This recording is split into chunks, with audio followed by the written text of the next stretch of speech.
कल जो मैंने वीडियो डाली थी, उस वीडियो में मैंने अपने जीवन में जो मैंने संघर्ष किया था, उस वीडियो में मैंने आपको बताया था।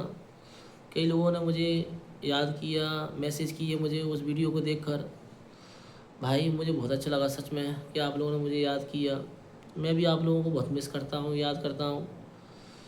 जो मेरा जो सी प्री का उस समय जो समय था, जो उस समय मैंने टारगेट पॉइंट कोचिंग चलाई थी सी प्री में, तो वो उस समय को मैं नहीं भूल सकता भाई। वो तो मेरा अनमोल समय है, क्योंकि जो टारगेट पॉइंट कोचिंग से मुझे जो सम्मान मिला था, वो सम्मान को कैसे भूलूंगा भाई।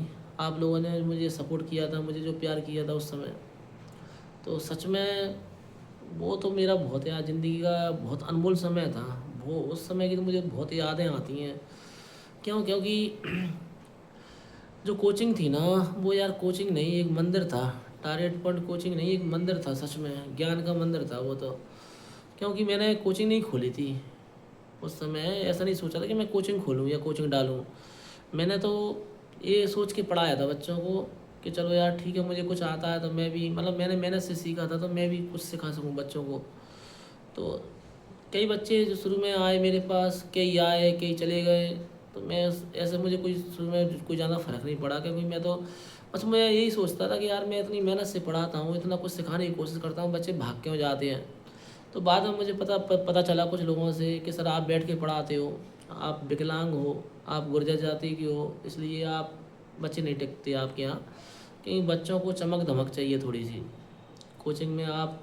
और ऐसे ही छोटा सा बोर्ड लगा लिया था, छोटे से कमरे में पढ़ाता था, तो कौन डटने वाला है। सीपरी में बड़ी बड़ी कोचिंग चलती थी, 500-500 बच्चे जाते थे वहाँ। चाहे वहाँ सिलेक्शन हो ना हो उससे कोई मतलब नहीं है, लेकिन बच्चे जाते थे। बच्चे, कुछ बच्चे तो यही जाते हैं कि वहाँ 500-1000 बच्चे जाते हैं तो अच्छी कोचिंग होगी, तो यही देख देख के जाते हैं बच्चे। और कुछ बच्चे ऐसे भी आए जिन्होंने मेरी मेहनत को समझा, मुझ पर विश्वास किया, कोचिंग पर रुके।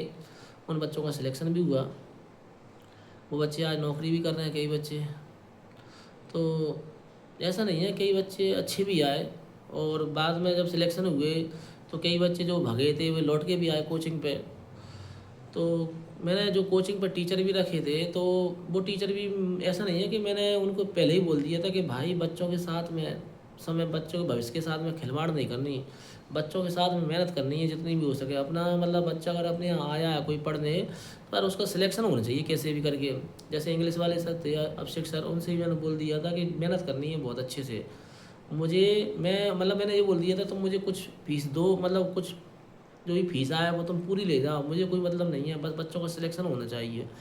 एलन सर भी पढ़ाते थे, तो मैंने कभी ऐसा नहीं है कि चलो एलन सर से भी मुझे जो भी देते एलन सर मैं ले लेता, लेकिन मैंने कभी ये नहीं बोला कि वो तुम मुझे इतना दोगे या मतलब मैंने कभी फीस को महत्व नहीं दिया। मैंने उनसे भी बोला आप टारगेट पॉइंट पर अच्छे से पढ़ाओ, आप जितनी भी मेहनत करो, जितनी भी फीस आए आप पूरी ले जाओ, मुझे नहीं चाहिए, लेकिन मेरे बच्चों का सिलेक्शन होना चाहिए। शिवदीन सर भी पढ़ाते थे, उनसे भी मैं यही बोलता था कि बस सिलेक्शन, मुझे तो सिलेक्शन चाहिए। क्योंकि यार मुझे पता था कि बच्चों का जीवन मतलब जो भविष्य है वो कितना महत्वपूर्ण है। कोई बच्चा अगर अपने पास विश्वास करके आया है या विश्वास लेके आया है तो उसको अच्छे से पढ़ाना है। तो इसलिए बच्चे भी देखो, ज़रूरी नहीं है कि बच्चों को किताबी ज्ञान, कई लोग किताबी ज्ञान अकेला देते हैं, बस पढ़ाओ और जाओ भग जाओ पढ़ाओ।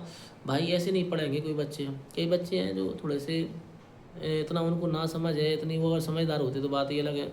तो कुछ बच्चों को आपको किताबी ज्ञान के साथ साथ व्यवहारिक ज्ञान उनको मोटिवेट भी करना चाहिए, उनको उनके अंदर कुछ जुनून पैदा करने चाहिए पढ़ाई के प्रति, उनको कुछ ऐसी बातें करनी चाहिए, उनको बताने चाहिए कि तुम्हारे माँ बाप कैसे कैसे परेशान हैं और कैसे कैसे वो तुम्हारे मतलब तुम्हारे लिए इतनी मेहनत कर रहे हैं, पैसे भेज रहे हैं।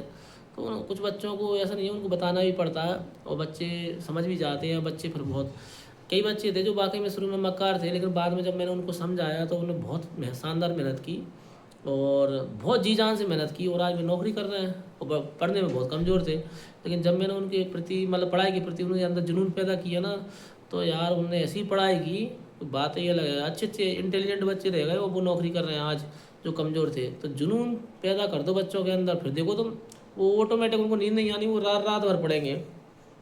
तो थोड़ा पढ़ाई के साथ साथ में आप मतलब बच्चों के अंदर जुनून भी पैदा करने चाहिए। तो यार उस समय की तो बहुत याद है, मैं कभी ज़िंदगी में भूल नहीं सकता। टारगेट पॉइंट कोचिंग ने बहुत अच्छा, ऐसा नहीं है, कई बच्चे नौकरी कर रहे हैं, अच्छी अच्छी पोस्टों पे आज। तो चलो ठीक है, बच्चों ने मेहनत करी, टीचरों ने मेहनत करी, और मुझे जो सम्मान मिला आप लोगों का, जो आज भी कई लोग मुझे मतलब ऐसा नहीं है मैसेज करते हैं, मुझे फ़ोन से बात करते हैं।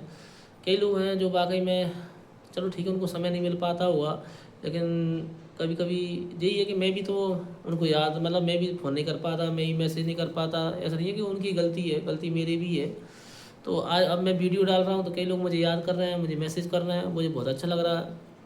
तो भाई लोग, आप जहाँ कहीं हो अच्छे रहो, और कहीं भी कोई कैसी भी किसी भी तरह की दिक्कत आए कभी, या किसी भी तरह की परेशानी आए, मुझे याद करें, मुझसे बात करें, तो मुझे बहुत अच्छा लगेगा। चलो आप लोग मुझे याद तो कर रहे हैं कम से कम।